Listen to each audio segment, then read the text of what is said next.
Et donc ce soir, nous allons installer l'équipe municipale et ses minorités dans ce conseil pour 6 ans. Je félicite donc tous les conseillers et conseillères municipaux qui ont été élus.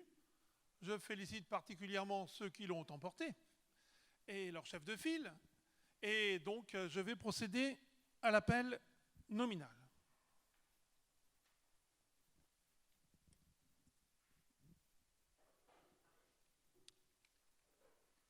Monsieur Aquin. Madame Bouvet. Monsieur Blanchard. Madame Mézières. Monsieur Nakache. Madame Dupuis. Monsieur Leder. Madame Castro-Fernandez. Monsieur Ravier. Madame Chénaud. Monsieur Kinache. Madame Damani. Monsieur B. Madame Makunda Tungila. Monsieur Caron.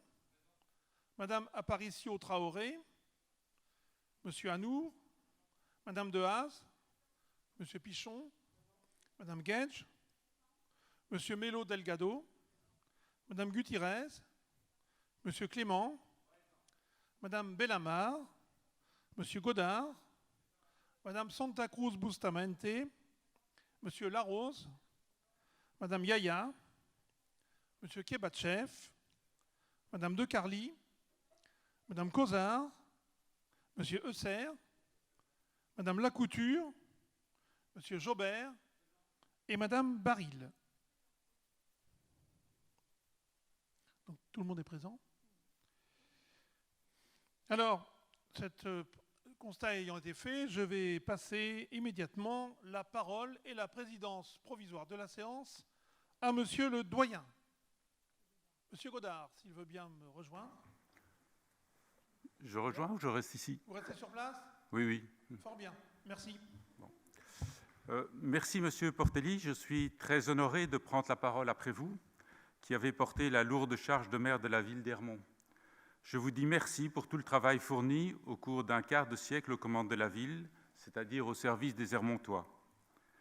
Je constate que la qualité de votre action était particulièrement reconnue par 2 de nos éminents présidents de la République, qui l'un en 2007 et l'autre cette année ont décidé que votre mandat méritait d'être prolongé. Donc, bravo. Pour commencer, j'invite le conseil municipal à désigner M. Kebatchev, secrétaire de séance pour l'élection du maire et des adjoints. M. Kebatchev est désigné. Je propose au conseil municipal la désignation de 2 assesseurs chargés avec le secrétaire de séance et moi-même des opérations électorales en la personne de Mme Damani et M. Caron. Ils sont là. Je vais maintenant vous donner lecture des articles L 2122-4, LO 2122-4-1, L 2122-5 et L 2122-7. Ce sont les articles du Code général de collectivité territoriale relatifs au mode de scrutin de l'élection du maire et au régime des incompatibilités. Article L 2122-4. Le conseil municipal élit le maire et les adjoints parmi ses membres au scrutin secret. Nul ne peut être élu maire s'il n'est âgé de 18 ans révolus. Les fonctions de maire sont incompatibles avec l'exercice d'une des fonctions électives suivantes: président d'un conseil régional, président d'un conseil départemental. Les fonctions de maire sont également incompatibles avec celles de membre de la Commission européenne, membre du directoire de la Banque centrale européenne ou membre du Conseil de la politique monétaire de la Banque de France. Tout maire exerçant une fonction le plaçant dans une situation d'incompatibilité prévue par les 2e et 3e alinéas cesse de ce fait même d'exercer ses fonctions de maire.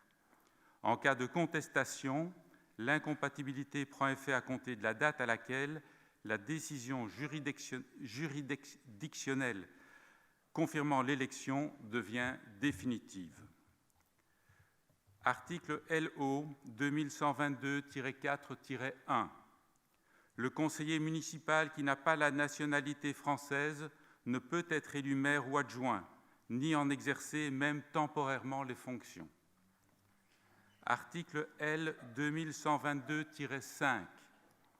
Les agents des administrations ayant à connaître de la comptabilité communale, de l'assiette, du recouvrement ou du contrôle de tous impôts et taxes ne peuvent être maires ou adjoints, ni en exercer même temporairement les fonctions, dans toutes les communes qui, dans leur département de résidence administrative, sont situées dans le ressort de leur service d'affectation. La même incompatibilité est opposable dans toutes les communes du département où ils sont affectés au comptable supérieur du Trésor et au chef de services départementaux des administrations mentionnées au premier alinéa. Elle est également opposable dans toutes les communes de la région ou des régions où ils sont affectés, aux directeurs régionaux des finances publiques et aux chefs de services régionaux des administrations mentionnées au premier alinéa. Article L. 2122-7. Le maire est élu au scrutin secret et à la majorité absolue. Si après 2 tours de scrutin, aucun candidat n'a obtenu la majorité absolue, il est procédé à un 3e tour de scrutin et l'élection a lieu à la majorité relative. En cas d'égalité de suffrage, le plus âgé est déclaré élu. J'invite maintenant le conseil municipal à procéder à l'élection du maire. Quels sont les candidats? Monsieur Nakache.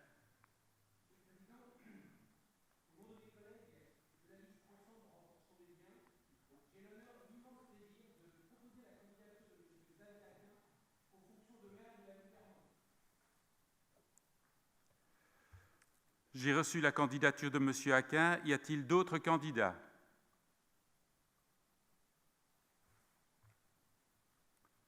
M. Aquin étant candidat, je vous invite à procéder au scrutin secret et à la majorité absolue des suffrages exprimés à l'élection du maire selon la procédure suivante. À l'appel de son nom par le secrétaire de séance, chaque conseiller se lèvera, passera dans l'isoloir, puis déposera son bulletin plié dans l'urne. En cas de pouvoir, le conseiller municipal concerné sera aussitôt appelé à voter pour son mandant.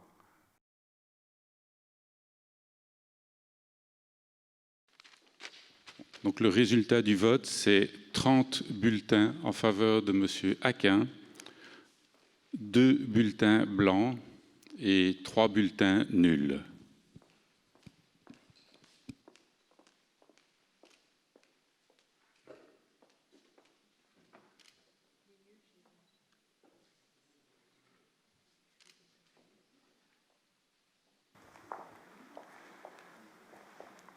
Donc, nous allons noter et signer les bulletins qui sont à déduire.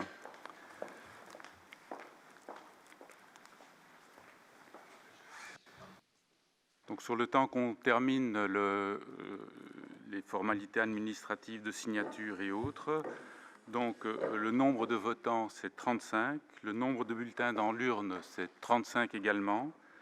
Les bulletins à déduire, donc les blancs, il y a 2 bulletins blancs et signe de reconnaissance, donc il y a 3 bulletins avec des notes manuscrites. Reste pour les suffrages exprimés 30 bulletins. La majorité absolue de 50% plus 1 voix est bien atteinte. Ont obtenu, donc, M. Aquin, 30 voix. Donc, M. Aquin, vous avez obtenu la majorité absolue et vous êtes proclamé maire de la ville d'Ermont.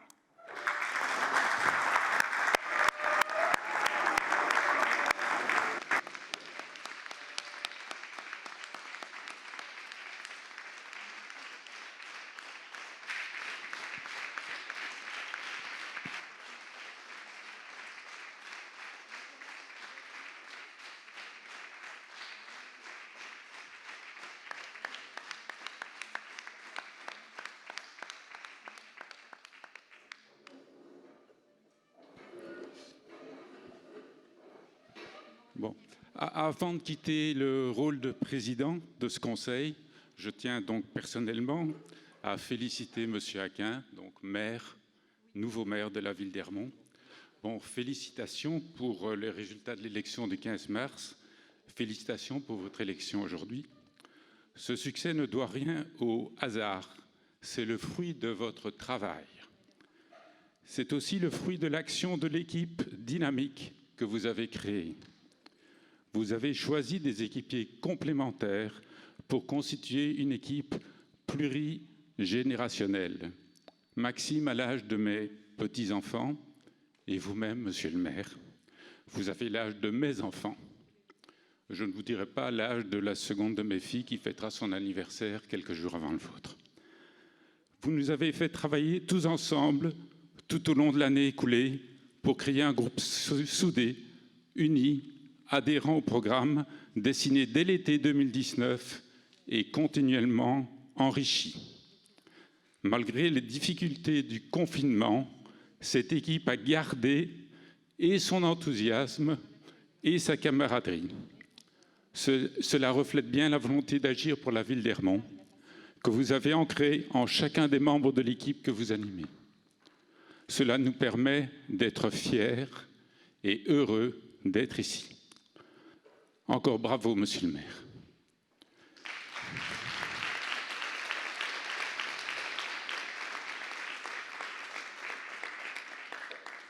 Monsieur le maire, je vous invite maintenant à assurer la présidence de la séance. Mais avant cela, je vais vous passer l'écharpe qui vous est destinée.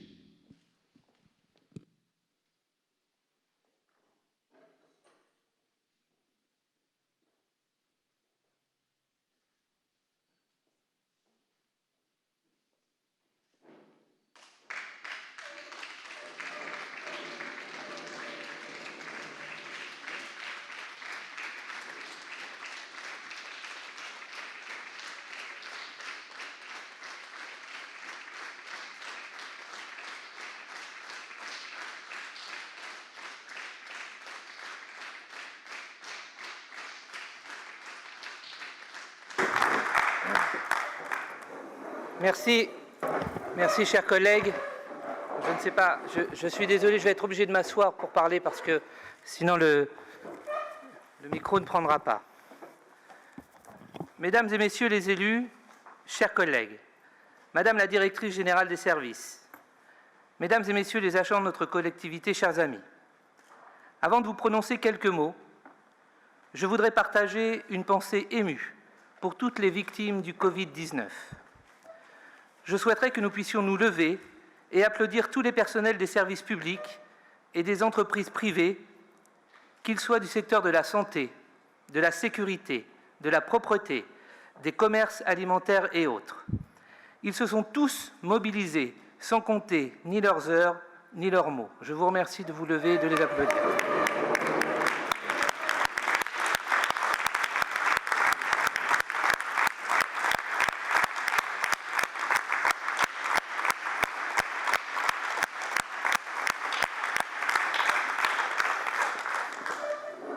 Merci. C'est avec beaucoup d'émotion et de fierté, mais surtout une grande humilité, que je prends mes fonctions de maire d'Ermont aujourd'hui. Recevoir l'écharpe tricolore des mains de mon ami Nicolas est un acte fort en émotion, car Nicolas n'est pas seulement le doyen, il est le réel sage de notre équipe. Je remercie très sincèrement tous ceux qui m'ont fait confiance et qui m'ont accompagné dans cette aventure. Mes proches, qui m'ont toujours encouragé, mais aussi supporté, mais toujours soutenu. Les 67,2% d'électeurs qui, le 15 mars, ont fait le bon choix. Mes amis fidèles et vous tous, mes colistiers. Je remercie également toute l'administration, tout le personnel de notre ville, sous la direction de Madame Malika Smaili. Nous avons des agents motivés, réactifs et respectueux du service public. Je salue leur professionnalisme et leur comportement rigoureux pour mettre en place tous les dispositifs d'urgence et faire face à la crise sanitaire que nous vivons. Je sais que nous continuerons à travailler en confiance pour notre ville et nos concitoyens. À l'heure où certains ont tendance à mettre en doute leurs compétences.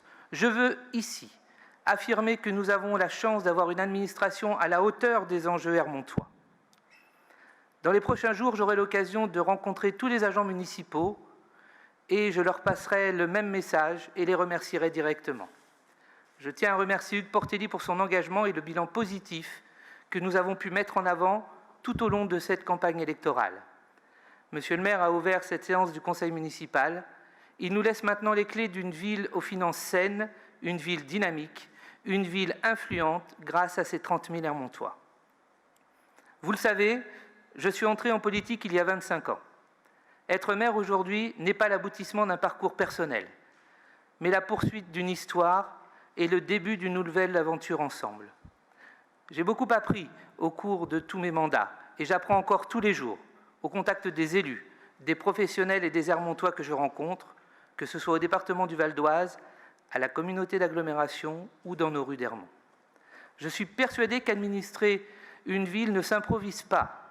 Il faut de l'expérience. Il faut se remettre en question, s'entourer de nouvelles compétences et innover. Une collectivité territoriale comme la nôtre ne se gère pas comme une entreprise privée, une association, un syndicat ou encore moins une cour de récréation. Nos mandats nous engagent au sérieux, à la raison et à la responsabilité, mais aussi à la retenue et à la réserve. Notre liste « Ensemble, renforçons nos liens » renouvelle à 60% les membres de la majorité du conseil municipal. J'attacherai donc une importance particulière à la formation et à la participation active de tous mes colistiers aux décisions municipales. Nous avons présenté un programme ambitieux.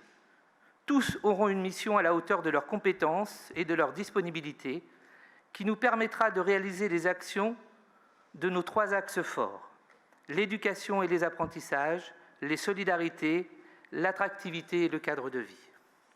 Les 35 membres de notre liste ont été actifs, respectueux et positifs pendant la campagne électorale, en réponse aux valeurs que nous défendons, et ils ont été exemplaires, et je tiens à le souligner, pendant la période du confinement, en prenant soin des plus vulnérables, en téléphonant quotidiennement aux personnes isolées, en mettant en réseau des bénévoles pour faciliter les courses alimentaires ou pour aider des personnes dans leurs démarches administratives, en réalisant des blouses pour le personnel soignant, en étant à l'écoute des Hermontois inquiets. Je les remercie sincèrement et je me fais fort de nourrir cette dynamique pour que le travail de proximité que nous avons réalisé ensemble se poursuive pendant 6 ans. Permettez-moi d'avoir une pensée particulière pour tous les anciens élus qui se sont engagés pour faire vivre la démocratie locale. Je veux citer quelques personnalités qui ont jalonné jusqu'à maintenant mon parcours. Pierre Lecutte, qui m'a fait coller mes premières affiches. Jacques Berthaud, qui a su me mettre face à mes responsabilités. Odette Lebrozec, qui m'a appris qu'une opposition, elle est constructive dans le respect de chacun, mais surtout dans la solidarité de tous. Pierre François, dont la devise était « Rien n'est impossible quand on a du courage ». Claude Baudin, qui m'a appris à ressortir plus fort de chaque élection, même quand elle est perdue. Francis Delattre, ancien maire de Franconville, qui m'a toujours dit « Ce sont les candidats qui ont envie qui gagnent ». Lionel Georgin, qui a choisi de mettre un terme à sa carrière politique pour me permettre de mener une campagne victorieuse aux élections départementales. Toutes les conseillères et les conseillers municipaux hermontois qui ont travaillé avant moi, puis avec moi, et soutenu activement tous les projets de notre ville, et enfin Hugues Portelli, évidemment. Soyons fiers de ce que nous sommes et de ce que nous avons déjà fait. Soyons fiers des responsabilités qui nous ont été confiées et que nous allons honorer. Soyons fiers d'être Hermontois. Soyons les élus de toute la population et de tous les quartiers. Nous allons travailler en confiance et dans le respect des règles de courtoisie républicaine que mérite le débat public. Pour finir, je souhaite adresser toute ma gratitude et mon profond respect à ceux qui ont eu le courage de prendre des décisions parfois délicates pour que la situation inédite de ces derniers mois se déroule au mieux, et je serais tenté de dire au moins pire. Les décideurs sont toujours critiqués, mais il est bon de rappeler que sur notre ville, les décideurs sont au front avec leurs équipes et ce, au quotidien. Aujourd'hui, hormis des esprits grincheux, nous avons besoin de tous, des élus, des employeurs, des représentants du personnel et des salariés, des responsables associatifs et des bénévoles. Même si nous nous serions bien passés de ce Covid-19, cette crise sanitaire a déjà permis de renforcer nos liens. Notre devise républicaine « Liberté, égalité, fraternité » est le lien fondamental qui nous lie tous. Et encore plus aujourd'hui, je vous remercie.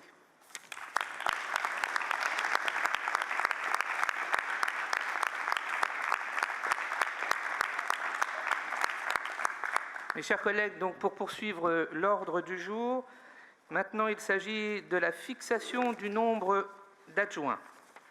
Donc conformément au Code général des collectivités territoriales, notre commune pouvait prétendre à 10 adjoints, mais je vous propose d'en fixer le nombre à 8.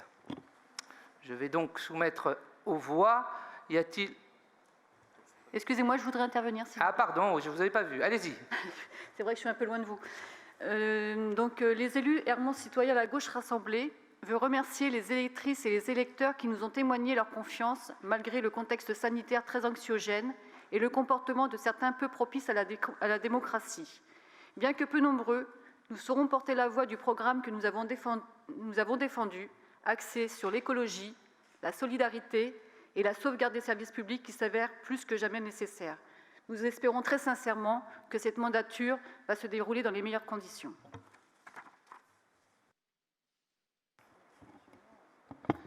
Merci Madame. Est-il une autre demande de prise de parole? Donc je reviens au point, la fixation du nombre d'adjoints. Donc je vous propose le nombre de 8. Y a-t-il des oppositions? Alors, il n'y a pas forcément d'opposition, mais il y a des demandes... Je vous demanderai, Monsieur Serre, de demander la parole, s'il vous plaît. Oui, excusez-moi, Monsieur le maire. Je vous remercie. Allez-y, Monsieur Serre. Donc, effectivement, il n'y a pas d'opposition, ni de principe, ni d'autre sorte. Simplement, 8 maires adjoints. Et quels seront les mandats qui seront confiés aux maires adjoints? Est-ce que ça recoupe, en fait, les dénominations des anciennes commissions extra-municipales? Ou est-ce qu'il y a innovation et répartition autre? Eh bien, Monsieur Serre, dès demain, je prendrai les arrêtés de délégation de mes différents adjoints et vous en serez informés dans la journée. D'accord. Bien. Donc, y a-t-il des oppositions, des abstentions? Je vous remercie. Donc, nous fixons à 8 le nombre d'adjoints. Le point suivant concerne l'élection des adjoints au maire. Donc, cela va se dérouler sous le même processus que l'élection du maire, en passant à l'isoloir. Alors, au nom de la liste « Ensemble, renforçons nos liens », je vous propose la liste suivante. Monsieur Benoît Blanchard, Madame Céline Bouvet, Monsieur Joël Nakache, Madame Angélique Mézières, Monsieur Didier Ledeur, Madame Joëlle Dupuis, Monsieur Étienne Ravier et Madame Castro Fernandez. Je vous propose donc de nouveau réunir le bureau, Monsieur le Président Godard, Madame Damani, Monsieur Caron. Et nous allons procéder au vote, Monsieur le Président.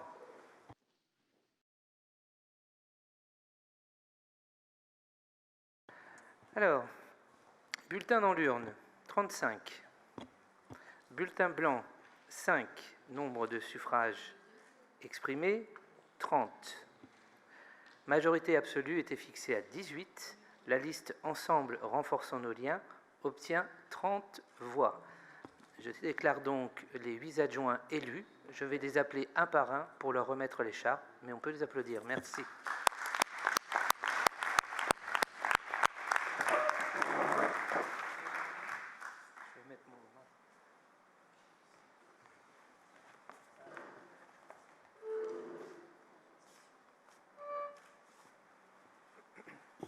Monsieur Benoît Blanchard.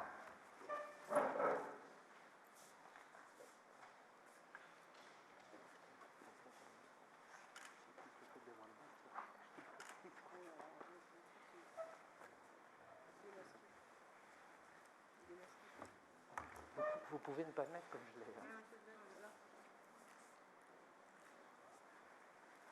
Madame Céline Bouvet.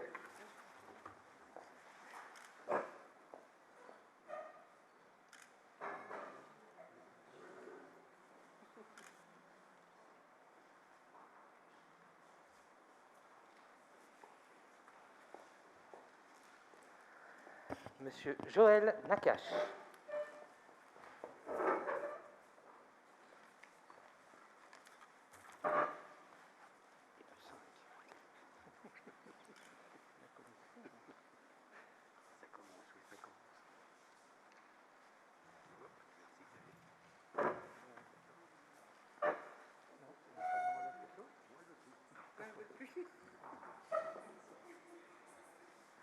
Madame Angélique Mézières.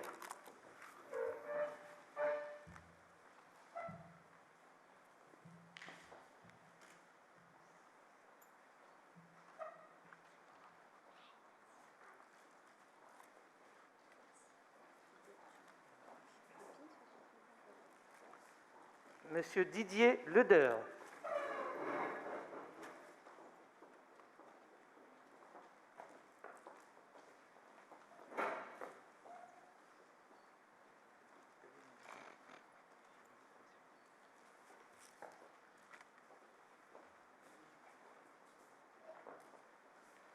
Madame Joëlle Dupuis.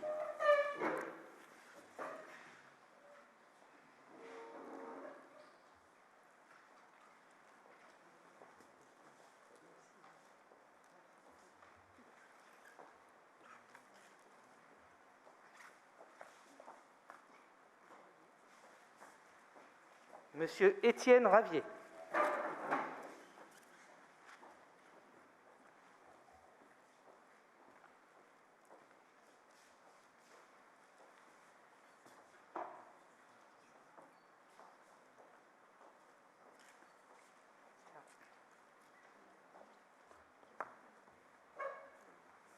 Madame Vania Castro Fernandez.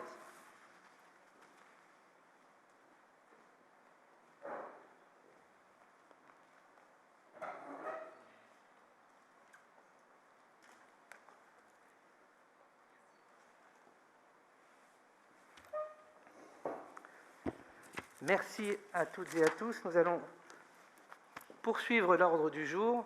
Alors je vais ôter ça, excusez-moi, mais pour travailler c'est plus facile. Bien, l'ordre du jour ensuite appelle la lecture et la transmission de la charte de l'élu local, qui est extrêmement importante. Elle a été déposée à côté de vos micros. Alors, je me dois de vous en donner lecture, et c'est extrêmement important.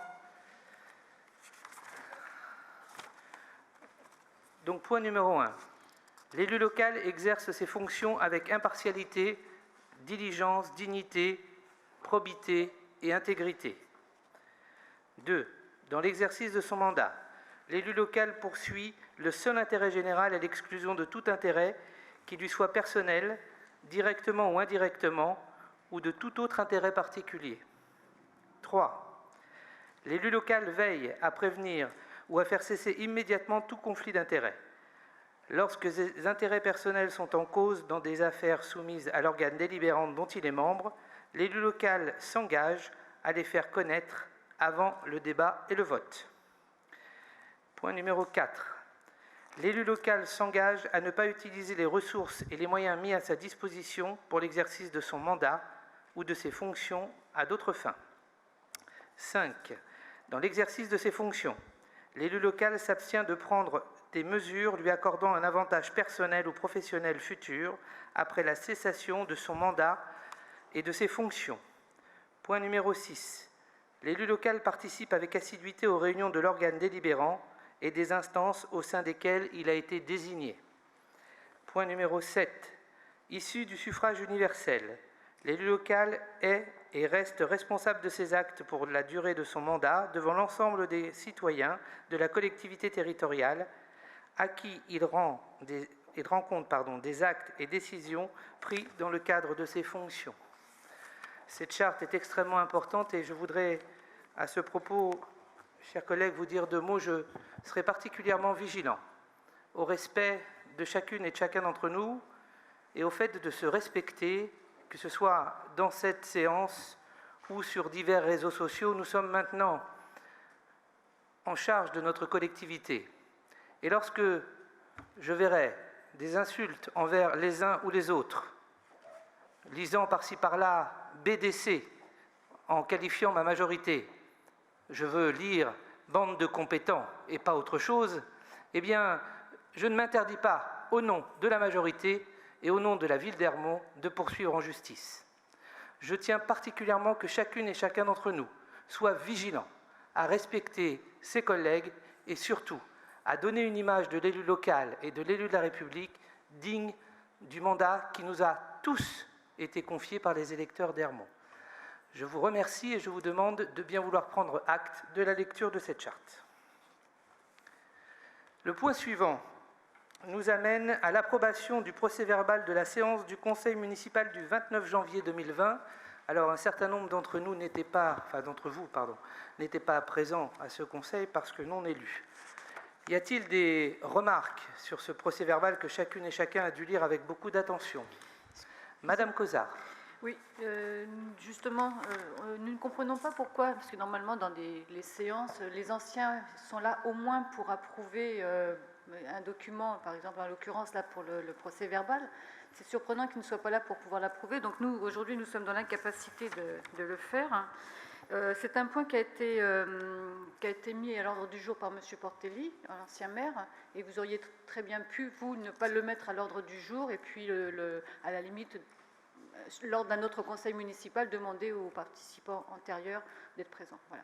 Alors, donc, en effet, nous ne prendrons pas part au vote car nous n'étions pas présents. Je comprends bien, Madame Cozard. Simplement, nos autres collègues n'ont plus de mandat, donc ne sont plus à même de valider en conseil municipal, puisqu'ils ont perdu leur mandat le 18 mai dernier, et que la loi nous impose d'approuver le conseil municipal, y compris lorsque c'est une autre mandature, c'est ainsi à chaque mandat. Donc, je me dois tout de même de le soumettre. Pardon, vous vouliez dire autre chose? Non, je voulais vous dire que je vous remercie pour votre réponse. Voilà. Alors, qui ne prend pas part au vote? 5. Qui s'abstient? Pardon, qui est contre? Qui s'abstient? Je vous remercie. Ensuite, il s'agit du compte-rendu de l'utilisation de la délégation du conseil municipal au maire depuis le 15 janvier dernier. Donc on est dans la même logique, en dehors du fait que l'administration a veillé à faire parvenir les décisions qui ont été prises depuis le 15 mars, puisque nous avions été élus. Je dois dire que l'intégralité, enfin pas l'intégralité, il y a beaucoup de ces décisions qui ne donnent pas de suite, puisqu'elles se passent dans un contexte sanitaire qui fait que, par exemple, tous les séjours, etc., ils n'ont pas été payés, mais nous devons prendre acte du fait qu'elles ont été prises. Y a-t-il des questions sur ces décisions? Monsieur Serre. Oui, monsieur le maire. Alors, c'est vrai que nous avions pointé effectivement les décisions qui concernaient l'organisation de séjours, de voyages divers. Donc, je pense que vous avez un peu déjà répondu à l'avance à nos interrogations. Ceci dit, concernant la décision du 22 janvier 2020, qui est la décision 035, j'évite à chaque fois de dire l'année, parce que de toute façon l'année c'est toujours 2020. Donc la décision 35, billets d'avion pour l'Espagne, 31 personnes. L'aller devant être organisé le 18 mars. Est-ce qu'il a été organisé ou comment ça s'est passé? Non, on est tombé juste au moment du confinement et il a été décidé de ne pas faire partir, évidemment pour des raisons sanitaires évidentes, et je ne veux stigmatiser personne, et encore plus en Espagne à ce moment-là, les jeunes Hermontois. Donc ça n'a pas eu lieu. D'accord. Donc je ne pose pas la deuxième question qui était de savoir si les personnes avaient pu revenir. Sans aucune difficulté. Donc, pour poursuivre, le 7 février de 2020, décision 50, les décisions 50 à 53 qui concernent en fait des travaux supplémentaires qui ont été commandés pour la ferme pédagogique, qui montent pour le total, je ne détaille pas, mais qui montent pour le total à 37 089,22 €. Pourquoi y a-t-il eu des travaux supplémentaires à la ferme pédagogique? En fait, comme dans chaque marché, vous savez, il se fait qu'au fur et à mesure du chantier, eh bien, on se rend compte qu'il y a des besoins supplémentaires, quelquefois avec des technicités supplémentaires. Donc, c'est très courant d'être obligé de prendre des décisions pour pouvoir ouvrir cette ferme en temps et en heure. D'accord. Ensuite, décision qui a un peu rapport aussi avec la période que l'on subit actuellement et qui a été une période de confinement, même si maintenant on est quand même plutôt déconfiné, mais pas totalement, qui est une décision du 4 mars 2020, donc la décision 73, qui concerne en fait l'achat de billets d'avion pour la Guadeloupe, pour les congés bonifiés d'agents de la commune.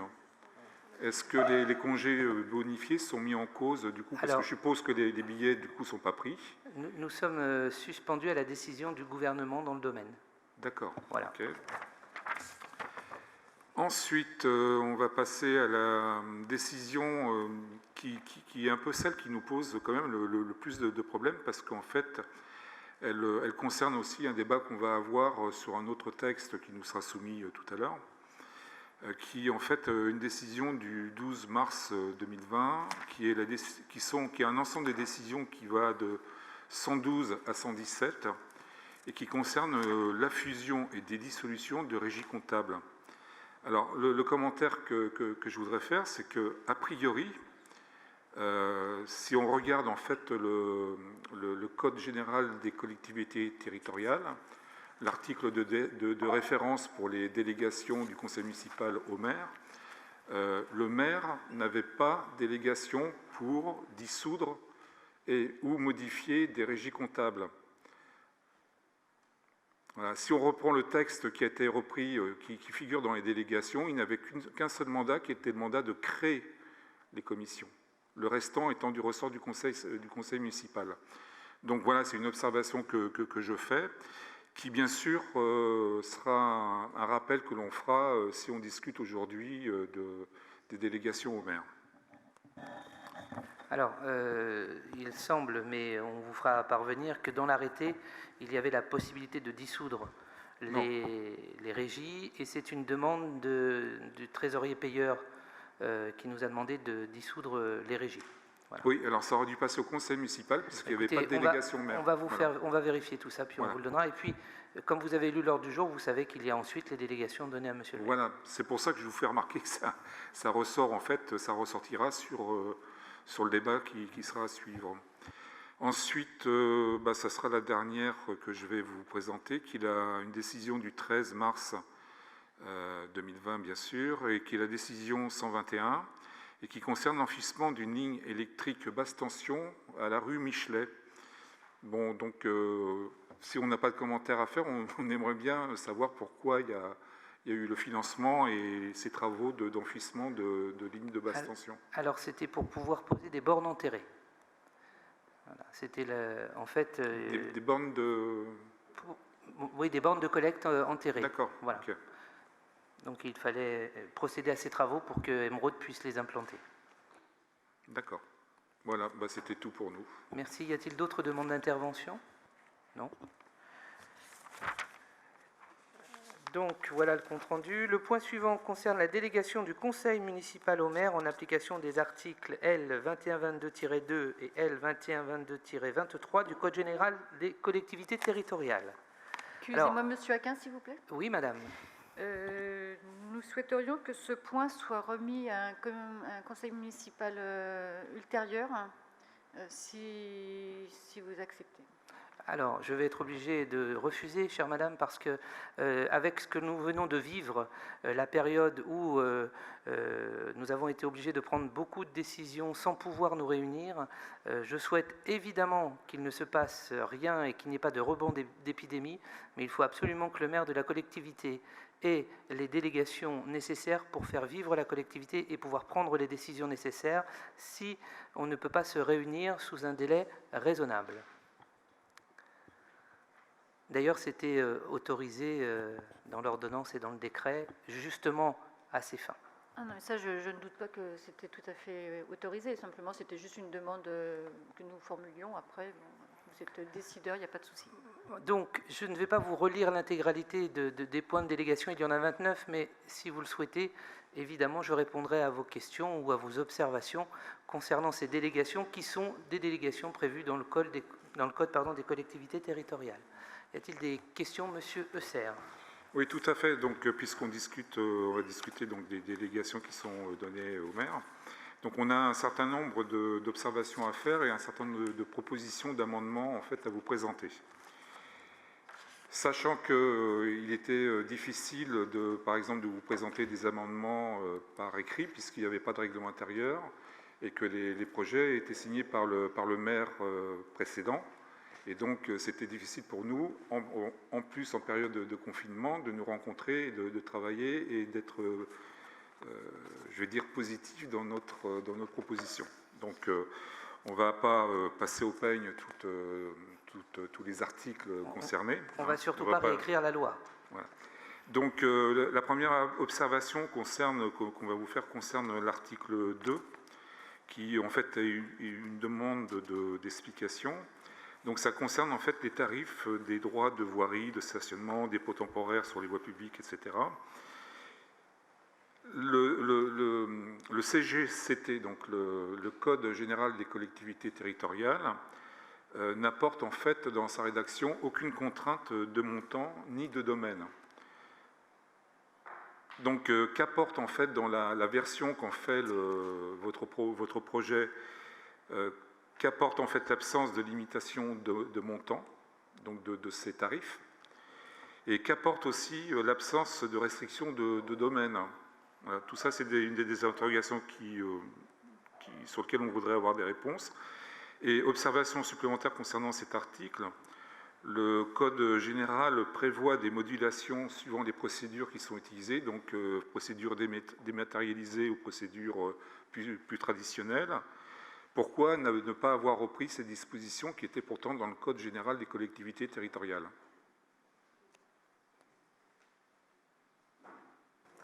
Bien, donc nous avons repris in extenso ce qui était dans le Code des collectivités territoriales et effectivement il faut avoir de la latitude parce qu'il faut essayer de travailler intelligemment et en fonction des dossiers. On ne peut réagir différemment selon le cas, selon le dossier qui nous est donné et qui nous est proposé. Donc on ne peut pas justement fixer des choses dans le marbre parce que selon la situation, il faut avoir une latitude d'action. Mais rassurez-vous, toutes les décisions prises par le maire seront discutées par le bureau municipal et la majorité municipale. Oui, mais en l'absence de l'opposition, c'est bien ça un peu le problème. Ce n'est pas de ma faute si vous êtes dans l'opposition, monsieur Serre.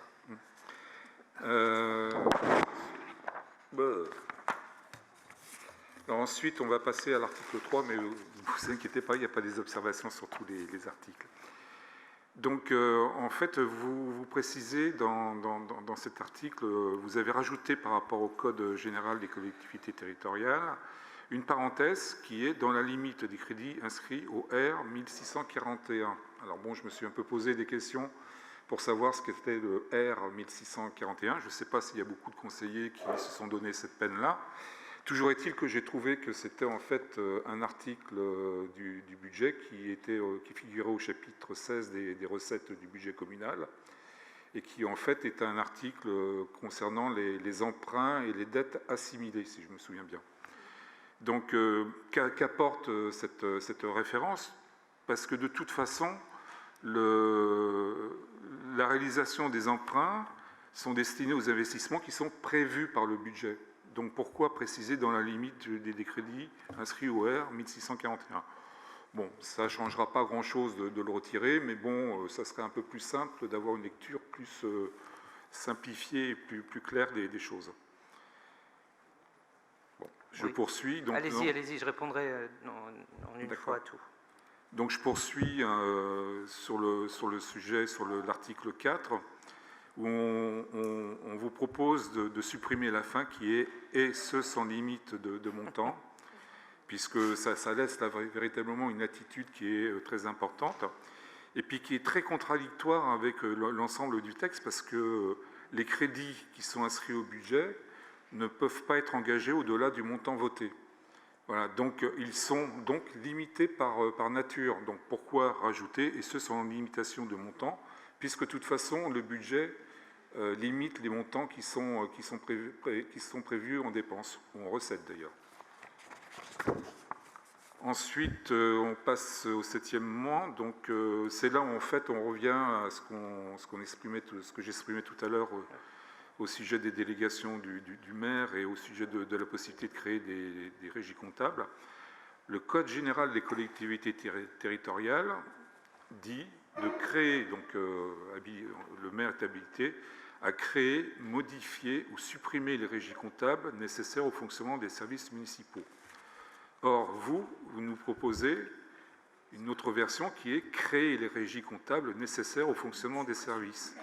Donc là, il nous semble qu'il faut qu'on soit logique, soit par délégation, vous créez, vous modifiez et vous supprimez les régies comptables, ce qui est tout à fait admissible, hein, ce n'est pas du tout un problème, soit vous conservez, à ce moment-là, vous êtes dans l'illogisme, où en fait, vous créez, vous en tant que maire et par délégation du conseil municipal, les régies comptables, mais par contre, les modifications ou les suppressions de régies comptables sont soumises à l'avis du conseil municipal. Donc il faudrait choisir l'un ou l'autre, soit tout est du ressort du conseil municipal, soit tout est du ressort du maire par délégation.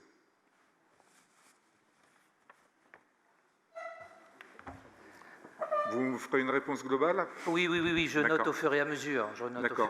Donc le 9e, bon, c'est une petite faute d'orthographe. Hein, et comme quoi les petits accents peuvent avoir des grandes conséquences. C'est accepter les dons et legs qui ne sont pas grevés. Et vous avez mis grévé. Eh oui. Alors, je ne sais pas si vous voulez déclarer une grève, mais je ne crois pas que ça soit vraiment c'est pas trop ici, c'est pas de ce côté-là que ça se passe. Voilà. Hein, donc, c'est grevé. Voilà. On va le signaler à l'administration qui a beaucoup travaillé et à qui on va excuser grandement cette erreur de frappe. Non, mais tout à fait, c'est pas... On passe au 13e de décider de la création des classes dans les établissements d'enseignement. Alors là, c'est un point d'interrogation parce que les classes dans les écoles sont plutôt, à mon sens, créées ou maintenues par l'éducation nationale. Non, c'est les maires. Bon, donc pas de remarque. Merci Karine. Sur le 15e, il me semble qu'il y a une erreur d'article de référence puisque le code général parle de l'article 211.2 et du premier alinéa de l'article 213.3. Or, vous faites une référence effectivement à l'article 213.3 qui est commun donc avec le code général, mais par contre, après, vous parlez de l'article 210.1 de ce même code. Voilà, donc a priori, il y a peut-être une erreur d'article. Je ne suis pas capable de vous dire si vous aviez d'autres intentions ou pas. Voilà, et aussi remarque, vous avez rajouté la notion dans les conditions fixées par le conseil municipal, vous avez fixé la condition sans limitation de montant, ce qui à notre sens n'est pas très utile et ce qui embrouille plutôt la situation. Sur le 16e article, donc il s'agit en fait des actions en justice ou en défense de la commune, où en fait vous avez apporté des détails que je trouve inutiles parce que déjà le texte de référence était suffisamment compréhensible et suffisamment large pour vous permettre toute délégation. Donc je ne sais pas si c'est utile de rajouter toutes les natures des actions qui peuvent être menées en justice, en défense, en demande, devant les instances ceci et devant les instances cela. Voilà, et vous avez par contre omis, ce que je trouverais plutôt utile, la fin de l'article qui figure dans le Code général, qui est de transiger avec les tiers, dans la limite de 1 000 €. Voilà. Je pense que... Alors je crois que c'est indiqué, Monsieur Serre. Ah, c'est pas dans le texte que vous nous proposez en tout cas. Moi je l'ai en tout cas. Donc je pense qu'il faudrait rajouter et de transiger avec les tiers dans la limite de 1 000 €. Sur le 17e article, c'est une demande d'explication, puisque ça concerne en fait le règlement des conséquences dommageables des accidents qui peuvent avoir lieu. Question, moi j'étais fonctionnaire de la mairie de Paris, et la mairie de Paris était son propre assureur pour l'ensemble de sa flotte de véhicules. et ses bâtiments, etc. Est-ce que c'est le cas aussi de la commune d'Hermont? Non, non, ça, ce n'est pas le Non. cas. Vous avez donc des assurances pour tous les véhicules, d'accord? Tout à fait. Ok. Dixièmement, signer la convention prévue du Code de l'urbanisme précisant les conditions dans lesquelles un constructeur participe au coût d'équipement d'une zone d'aménagement concerté, de signer la convention prévue par le troisième alinéa, bon, etc. La remarque que je fais, c'est que l'avant-dernier alinéa de l'article du Code de l'urbanisme est en fait le quatrième alinéa de l'article que vous citez. Donc je ne sais pas pourquoi vous avez fait une rédaction différente. Bon, peut-être. Ensuite, on va passer au 25e article. Il s'agit du droit d'expropriation pour cause d'utilité publique. Et en fait, le Code général des collectivités territoriales fait référence au troisième alinéa de l'article 151-37 du Code rural et de la pêche maritime, et puis de la constitution d'aires intermédiaires de stockage de bois dans les zones de montagne. Alors à mon sens, on n'a pas de piste de neige encore, donc on n'est toujours pas en montagne. En plus, les cours d'eau dans la commune, bon, c'est vraiment pas le cas. Donc je pense que l'article, en fait, cet article-là, j'ai vérifié dans l'article du Code rural, et ça ne s'applique visiblement pas du tout à Hermont. Donc je pense que c'est un article qui pourrait être supprimé. Sur le 26, alors là je vais faire un tir groupé, sur le 26, le 27, et ça sera tout. Vous avez repris in extenso la formulation qui est inscrite dans le Code général des collectivités territoriales, sauf qu'il dit, ce code, de demander par exemple à tout organisme financier, dans les conditions fixées par le conseil municipal, l'attribution de subventions. Or, en fait, vous nous proposez une rédaction qui reprend exactement la formule du Code général, mais sans préciser quelles sont les conditions fixées par le conseil municipal. Et cette remarque valable pour l'article 26 est aussi valable pour l'article 27. Et pour terminer, vous avez ajouté une disposition complémentaire qui n'est pas sous forme d'article, donc même pas un article 30, mais qui décide que le maire peut subdéléguer à un ou plusieurs adjoints au maire, en tout ou partie, et pour la durée de leur mandat, les compétences suspensionnées. Donc tout ça, ça fait quand même un ensemble de délégations qui est extrêmement vaste, parce qu'à ces délégations qui sont facultatives, s'ajoutent les délégations qui sont, elles, obligatoires et qui ne figurent pas donc, dans ce texte. Voilà. J'en ai fini. Merci, Monsieur Serre. Donc, alors, dans le cadre général, nous travaillons en confiance entre nous. Donc, effectivement, la délégation qui est donnée au maire est une délégation qui, avant tout, fait appel à la confiance, et c'est pour ça que je me permettrai de dire que nous n'allons pas chercher la petite bête à chaque fois. C'est aussi cette confiance qui fait que le maire, pour le dernier point, peut subdéléguer à un ou plusieurs adjoints au maire, en tout ou partie pour la durée de leur mandat, les compétences déléguées suspensionnées. Donc ça, c'est quelque chose qui est important pour nous dans la façon de fonctionner. Pour les points auparavant, je crois que c'était 26 et 27, donc on a repris, l'administration a repris intégralement le code, et donc dans sa rédaction, y compris quand elle parle effectivement. Alors nous n'avons pas de zone de montagne, mais nous avons un rue qui passe à Hermont. Peut-être qu'un jour, nous aurons à cœur de le faire ressortir de l'énorme tuyau du Ciar. Je vous ai répondu concernant le fait que nous soyons auto-assureurs. Sur le point 15, concernant le droit de préemption, il est important justement que nous puissions ajouter sans limitation de montant, de façon à pouvoir agir, puisqu'il y a des moments où il faut pouvoir agir rapidement pour pas que les choses se dégradent. Je suis d'accord avec vous sur le 4, sans limitation de montant, on peut l'enlever puisque c'est fixé dans le budget. Concernant créer des régies comptables nécessaires au fonctionnement des services municipaux. Vous savez qu'il y a une règle qui s'appelle le parallélisme des formes dans nos administrations. Et de ce fait, eh bien, si on peut créer, on peut fermer ou clore une régie.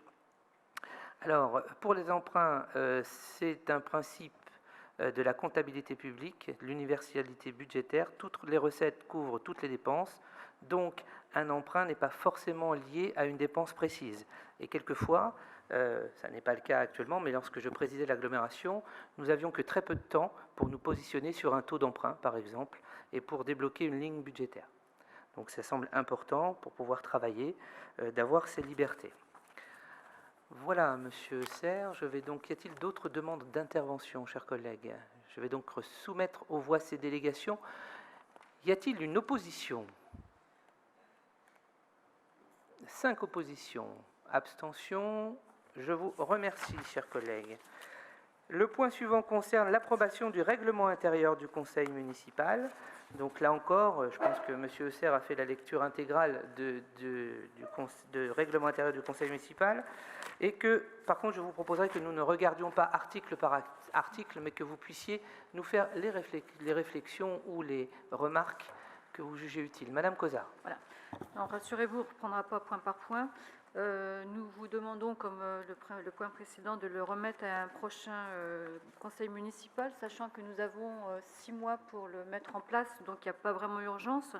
Compte tenu, en effet, ce document représente l'avis du conseil municipal, donc c'est un document qui est très, très, très important. Il demande une attention toute particulière quant à sa rédaction et à son contenu. Donc, du fait de la situation que nous avons tous vécue et que nous vivons encore, il nous a été difficile de pouvoir travailler sereinement, de pouvoir vraiment étudier le document. C'est la raison pour laquelle on vous demande le report de ce point. Voilà, sachant que nous avons 6 mois pour l'approbation de ce document. Bien, y a-t-il d'autres demandes d'intervention? Alors, je propose que nous maintenions ce point à l'ordre du jour, puisque nous sommes sur l'installation et que il est important de pouvoir, je le répète, passer un maximum de choses, mais un règlement intérieur peut se modifier si jamais il y avait un souci particulier. Et comme nous avons eu l'occasion d'échanger par mail, Madame Cozard, je vais recevoir les responsables de notre opposition, de façon à pouvoir discuter du fonctionnement. Et s'il y avait des remarques, je les entendrai bien entendu, mais je vous propose de maintenir ce point à l'ordre du jour et s'il n'y a pas d'autres demandes de prise de parole, de le mettre aux voix. Y a-t-il des oppositions, des abstentions? 5 abstentions. Chers collègues, je vous... Ah, oui. Ce sont des oppositions, pardon. 5... Attendez, mettez-vous d'accord. Alors, je vais reprendre. Les oppositions, 3. Abstentions, 2. Je vous remercie. Alors, le point suivant concerne la fixation du nombre de membres du conseil d'administration du centre communal de l'action sociale et désignation de ses membres issus du conseil municipal. Donc là, nous allons devoir voter à bulletin secret. Vous avez sur les tables les bulletins de vote et ce sont nos appariteurs qui vont passer. Alors, il vous est proposé de fixer à 8 le nombre de membres du conseil d'administration. Pour la liste Ensemble, renforçons nos liens, nous vous proposons Madame Céline Bouvet, Madame Angélique Mézières, Monsieur Jean-Noël Pichon, Monsieur Yannick Caron, Monsieur Nicolas Godard, Madame Florence Guedge, Madame Najette Benlamar. Et pour la liste Hermont Citoyen La Gauche Rassemblée, il nous est proposé Monsieur Jean-François Eusser. Donc dans un premier temps, je vais mettre aux voix le nombre. Je vous propose de fixer à 8. Y a-t-il des oppositions, des abstentions? Je vous remercie. Nous allons donc maintenant procéder au vote. Notre appariteur va passer et je vous demande de bien vouloir voter.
Bien, donc 35 votants, 34 exprimés, 1 blanc. Sont donc désignés membres du CCAS, Madame Bouvet, Madame Mézières, Monsieur Pichon, Monsieur Caron, Monsieur Godard, Madame Guedj, Madame Benlamar et Monsieur Eusser. Le point suivant concerne les commissions permanentes. Donc elles sont au nombre de 4. La première se nomme Attractivité du territoire et cadre de vie.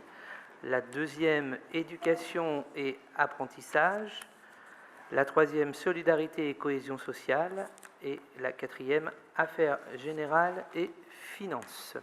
Alors, je vous propose pour ces commissions que nous les votions une par une, mais je vous propose que nous les votions à main levée, ce qui me semble être plus intéressant. Oui, Madame Lacouture.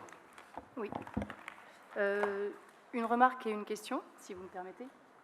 Une remarque tout d'abord sur le nombre de ces commissions qui, par rapport à ce que nous avions connu dans la mandature précédente, passe de 8 à 4 et qui, pour chacune, ne comporte plus que la présence de 2 conseillers de l'opposition, alors qu'avant, il y avait la possibilité qu'il y en ait 3. Donc ça veut dire qu'aujourd'hui, pour l'opposition, il y avait avant à peu près 24 possibilités de s'exprimer. Là, il n'y en a plus que 8, évidemment, que nous ne pouvons que déplorer. Et la question ensuite, qui porte sur le champ de compétences finalement de chacune de ces 4 commissions, puisque nous étions habitués à 8. Est-ce que vous pourriez nous donner une indication sur ce que recouvrent exactement les 4 commissions par rapport aux 8 que nous connaissions précédemment? Merci. Alors, justement, nouvelle mandature, nouvelle façon de travailler. Donc nous avons considéré qu'il était plus utile d'avoir 4 commissions que 8, eu égard au fait qu'à la fin du mandat, vous n'étiez pas des nôtres, mais très peu d'élus étaient présents à l'ensemble des commissions. Nous travaillons sur 6 ans. Et donc ça, c'est une vraie problématique. Ensuite, il s'agit de la proportionnalité. Nous avons juste... Vous connaissez bien les mathématiques, je crois, et nous avons juste appliqué la proportionnalité qui fait le nombre de sièges pour l'opposition qui sont indiqués. Alors, comme je le disais tout à l'heure à votre voisin, demain je signerai les arrêtés de délégation des adjoints, et dans ces arrêtés de délégation seront indiqués les champs d'action, et on peut penser qu'ils rentreront dans ces commissions. Je ne vais pas en faire le détail aujourd'hui, pour plusieurs raisons. La première, c'est parce que ce serait assez long et que nous avons quand même des recommandations dans le cadre de l'organisation de ces conseils municipaux pour qu'ils soient, entre guillemets, le plus court possible. Mais je ne manquerai pas de vous faire parvenir à chacune et à chacun le champ de délégation de chacune de ces commissions, évidemment. Y a-t-il d'autres demandes d'intervention ? Alors, donc je vous disais, je vous propose donc dans un premier temps de créer 4 commissions permanentes, dont le maire est membre de droit. Donc je vais soumettre aux voix. Y a-t-il des oppositions sur la création de ces 4 commissions? Des abstentions? Merci. Alors, sur les compositions de ces commissions, elles ont été envoyées à notre opposition pour que les noms puissent y être remplis. Donc ce que je vous disais, je vous propose qu'on puisse voter chaque commission à main levée, ce qui nous évite un scrutin. Donc, chers collègues, êtes-vous d'accord pour que nous puissions voter à main levée? Y a-t-il des oppositions, des abstentions? Je vous remercie et nous actons donc cela. Alors, pour la commission Attractivité du territoire et cadre de vie, donc il y a dans cette commission M. Blanchard, M. Ravier, Mme Sandra Cruz Bustamente, M. Clément, Mme Gutiérrez, M. Kinash, Mme De Carly, M. Bay, Mme Chénaud, Mme Aparicio Traoré, et je n'ai pas pour M. Eusser. Attendez.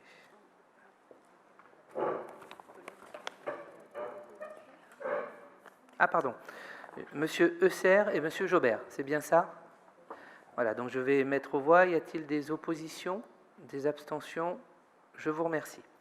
Pour la commission éducation et apprentissage, Monsieur Joël Nakache, Madame Joëlle Dupuis, Monsieur Yannick Caron, Madame Salia Damani, Monsieur Brahim Anour, Madame Fazila Dehas, Madame Virginie Makunda Tunjila, Madame Cathy Yaya, Monsieur Jean-Noël Pichon, Monsieur César Melo Delgado, Madame Karine Lacouture et Madame Valérie Baril.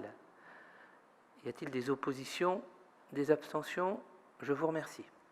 La Commission Solidarité et Cohésion sociale, Madame Céline Bouvet, Madame Angélique Mézières, Monsieur Jean-Noël Pichon, Monsieur Nicolas Godard, Madame Florence Guedge, Monsieur Gilles Larose, Madame Najette Benlamar, Madame Assetou Aparicio Traoré, Monsieur Yannick Caron, Monsieur Maxime Kebatchev, Madame Carole Cozard et Madame Valérie Baril. C'est bien cela. Y a-t-il des oppositions, des abstentions? Je vous remercie. Et enfin, la Commission Affaires Générales Finances, Monsieur Didier Leder, Madame Vania Castro-Fernandez, Monsieur Jean-François Bay, Monsieur Brahim Anour, Monsieur César Melo Delgado, Madame Carole Chénaud, Monsieur Maxime Kebatchev, Madame Céline Bouvet, Monsieur Joël Nakache, Monsieur Benoît Blanchard, Monsieur Jean-François Eusser et Monsieur Didier Jobert. Y a-t-il des oppositions, des abstentions? Je vous remercie. Donc les 4 commissions sont donc installées. Le point suivant concerne la commission communale de sécurité. Donc c'est une commission qui a notamment pour fonction de vérifier la conformité incendie, de sécurité, mais aussi en termes de mobilité et de handicap, si les locaux sont aux normes. Donc, nous vous proposons, elle est composée de 5 membres, nous vous proposons M. Pichon, M. Ravier, M. Blanchard, Mme Dupuis et M. Larose. M. Serre. Oui, juste pour préciser que les commissions dans lesquelles il n'y a pas de représentation de notre groupe appelleront de notre part une abstention. Oui, ça voilà. paraît logique. Hein, on estime que c'est à vous, puisqu'il n'y a pas d'opposition présente, donc on vous laisse faire vos affaires entre vous. Merci. Alors, donc, y a-t-il des oppositions sur cette commission communale de sécurité? Des abstentions? Il y en a donc 5. Madame Lacouture, vous vous abstenez? Merci. Donc, cette commission est installée. Ensuite, la commission communale pour l'accessibilité aux personnes handicapées. Donc, elle est sous la présidence du maire, donc membre de droit Xavier Aquin.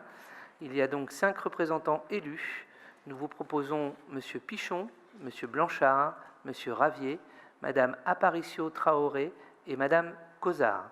Le reste de la commission est composé par des gens qui sont représentatifs ou d'associations ou des secteurs, des personnalités dites qualifiées qui sont désignées par le maire. Y a-t-il des oppositions? Abstentions? Je vous remercie. La commission suivante est la commission d'appel d'offres. Alors, la commission d'appel d'offres est composée du maire, plus 5 titulaires et 5 suppléants. Je vous propose en tant que titulaire M. Leder, Mme Castro-Fernandez, M. Melo Delgado, Mme Bouvet et Mme Cozard pour l'opposition. En suppléant, M. Blanchard, M. Nakache, M. Pichon, Mme Dupuis et Mme Lacouture représentant l'opposition. Y a-t-il des questions, des observations sur cette CAO? Des oppositions? Des abstentions? Merci. Commission des concessions des services et des services publics. Donc elle est composée du maire plus 5 titulaires et 5 suppléants. Donc en titulaire, Mme Castro-Fernandez, M. Blanchard, Mme Mézières, Mme Dupuis, Mme Lacouture. En suppléant, Mme Benlamar, M. Godard, M. Caron, M. Larose et Mme Cozard. Y a-t-il des observations sur cette commission? Des oppositions? Des abstentions? Je vous remercie. Alors ensuite, le renouvellement des délégués au sein des établissements publics et de coopération intercommunale EPCI, je ne vais pas vous en faire la lecture parce que c'est assez long, vous avez pu en prendre connaissance. En plus, j'ai bien noté que lorsque vous n'étiez pas présent, vous vous absteniez. Donc, je vais donc mettre aux voix, y a-t-il des oppositions, des abstentions? Je suppose qu'il y en a 5. Donc, ces représentants de la ville sont donc désignés. Ensuite, renouvellement des délégués dans les organismes ou associations. Là encore, il y en a une liste assez importante. Donc, il s'agit des conseils d'école publique premier degré, conseil d'établissement de l'IME Le Clos-Fleury, le CA de l'Association pour le dépistage et le traitement des enfants inadaptés de la région Hermont-Aubonne, le conseil d'administration des jardins familiaux, le conseil d'établissement de la résidence des Primes Verts, le conseil d'administration de l'IM-Pro Les Sources et le représentant au sein du conseil de discipline de recours d'Île-de-France. Donc il y a la liste qui est attenante. Y a-t-il des oppositions? Je suppose qu'il va y avoir des abstentions. Monsieur Jobert, vous abstenez pas? Si. Voilà, 5 abstentions. Je vous remercie. Vous êtes donc, chers collègues, désignés dans ces organismes. Il nous incombe également de désigner un délégué en charge des questions de défense. Nous proposons monsieur Youssef Kinache. Y a-t-il des oppositions, des abstentions? 5 abstentions.